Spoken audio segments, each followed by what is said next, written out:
જેતપુર શહેરના નવાગઢ વિસ્તારના ખાટકી વાડથી Vivekanand society SBI bank road ઉપર એક 66 કેવીની અંડરગ્રાઉન્ડ વીજ લાઇન માટે ખાડાઓ ખોદી ગેસની લાઇનની બાજુમાં જ નાખવાની કામગીરીનો નવાગઢ વાસીઓએ વિરોધ નોંધાવી મામલેદાર અને નગરપાલિકામાં આવેદનપત્ર આપી વીજ લાઇનનું સ્થળ બદલવાની માંગણી કરી હતી।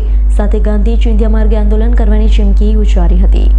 રેલવે વિભાગ દ્વારા ધારેશ્વર 66 કેવી સબસ્ટેશનથી જેતલસર જંકશન સુધીની 66 કેવીની હેવી વીજ લાઇન અંડરગ્રાઉન્ડ જમીનમાં નાખવાની કામગીરી કરવામાં આવી રહી છે, જેમાં વીજ લાઇન ધારેશ્વર પાસેથી નવાગઢ પહોંચી હવે નવાગઢના ખાટકી વાડથી વિવેકાનંદ સોસાયટી એસબીઆઈ બેંકથી મુખ્ય રોડ પર અંડરગ્રાઉન્ડ વીજ લાઇન પાથરવા માટે ખાડાઓ ખોદવામાં આવ્યા છે। ત્યારે અંડરગ્રાઉન્ડ વીજ લાઇન સામે સ્થાનિક વિસ્તારના રહેવાસીઓમાં રોષ ફાટી નીકળ્યો। સ્થાનિકો મોટી સંખ્યામાં એકઠા થઈ આજે મામલેદારને અને નગરપાલિકામાં આવેદનપત્ર આપ્યું હતું। સાથે 66 કેવીની વીજ લાઇન માટે ખાડાઓ ખોદવામાં આવ્યા છે, તેને અડીને જ ગેસની લાઇન પહેલામાંથી જ મોજૂદ છે। ભાદર નદીના પુલ પાસેથી 66 કેવીની વીજ લાઇન પ્રવેશ કરે છે, ત્યાં ગેસની લાઇનના જંકશનને ટપાવીને ગેસની લાઇનની એડીને નાખવામાં આવી રહી છે। અંડરગ્રાઉન્ડ વીજ લાઇન ખાટકીવાડ પાસેથી પ્રારંભ થાય છે। ચોમાસા દરમિયાન 4 માસ ગોઠણ ડૂબ પાણી ભરાયેલા રહે છે। ગેસની લાઇનની બાજુમાં જ હેવી 66 કેવીની વીજ લાઇન અને તે પણ પાણી ભરાયેલી જગ્યા પર જ નાખવાની હોય ભવિષ્યમાં કોઈ મોટો અકસ્માત, કોઈ મોટી જાનહાનિ થવાની શક્યતા રહેલી છે। અંડરગ્રાઉન્ડ વીજ લાઇન આ વિસ્તારના બદલે અન્ય જગ્યાએ ફેરવવામાં આવે તેવી માંગણી કરવામાં આવી છે।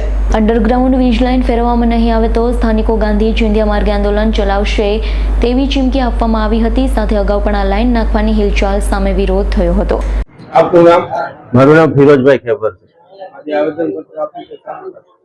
આજે અમે જે આવેદનપત્ર આપેલું છે, નવાગઢ વિસ્તારની અંદર ઇલેક્ટ્રિક અને રેલવેની મિક્સિંગ જે લાઈન આવે છે 66 કેવીની હેવી લાઈન, એ લાઈન ભૂગર્ભ દ્વારા એ લોકો જે નાખવાની કામગીરી કરી રહ્યા છે, એ કામગીરી બંધ કરાવવા માટે અને કામગીરીના વિરોધની અંદર અમે જે આવેદનપત્ર આપેલું છે, એ માની લ્યો કે 2 વર્ષ પહેલા જે કઈ પ્રોજેક્ટ મંજૂર થયેલો હતો, એ પ્રોજેક્ટની અંદર એ લાઈનનો આખો રૂટ જ અલગ હતો। પહેલાનો રૂટ એવો હતો કે નવાગઢ પટેલ ચોક વિસ્તાર, સરદારપુર દરવાજા વિસ્તાર અને વણકરવાસ વિસ્તાર, એની અંદર સીધા ડાયરેક્ટ થઈ અને એ લાઈન સીધી જેતલસર પસાર થતી હતી।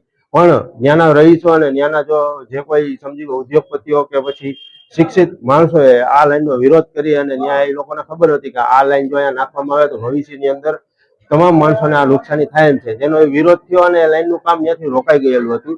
અને જ્યારે ત્યાં વિરોધ થયો ત્યારે એ લોકો એવું પણ કીધું હતું કે રેસિડન્ટ વિસ્તાર જ્યાં પણ આવતો હોય ત્યાં લાઈન નાખવામાં ન આવે, તેના માટેના એ લોકોએ આવેદનપત્ર પણ આપેલા હતા। પણ તે બધું એવું માનીએ કે નેવે મૂકી અને અત્યારે આ સત્તાધીશો જે કોઈ હોય એ લાઈનનું કામ છે નવાગઢના વિવેકાનંદ સોસાયટી, એસબીએસ બેંક વાળો રોડ અને ખાટકીવાડ વિસ્તારમાંથી આ લાઈન પસાર કરી રહ્યા છે। અને જે જગ્યાએ લાઈન નાખી રહ્યા છે તે લાઈનની જગ્યાએ પહેલેથી જ ગેસની મોટી લાઈનો, ભૂગર્ભ ગટરની લાઈનો, નગરપાલિકાના પાણીની વોટરની લાઈનો અને ટેલિફોનની લાઈનો, એ 4 લાઈનો તો ભેગી ત્યાં છે જ ને, એની અંદર આ 5મી લાઈન આ મોટી હેવી લાઈન જો આ ફિટ કરી રહ્યા છે તો ભવિષ્યની અંદર આ લાઈન ત્યાં નાખવામાં આવશે તો અમુક સમય પછી ગમે ત્યારે આ વિસ્તારની અંદર મોટો વિસ્ફોટ થશે અને માણસોની જાનહાનિ થશે। જો એવું ભવિષ્યની અંદર ન થાય એના માટે આ લાઈન છે એ નાખવાનું બંધ કરવામાં આવે, એ માટેનું અમે આજે આવેદનપત્ર આપવા આવ્યા છીએ। સુરેશ ભાલિયાનો રિપોર્ટ, આજ9 ન્યૂઝ, જેતપુર। અમારી તમામ માહિતીથી અપડેટ રહેવા માટે જોડાયેલા રહો S9 ન્યૂઝ સાથે।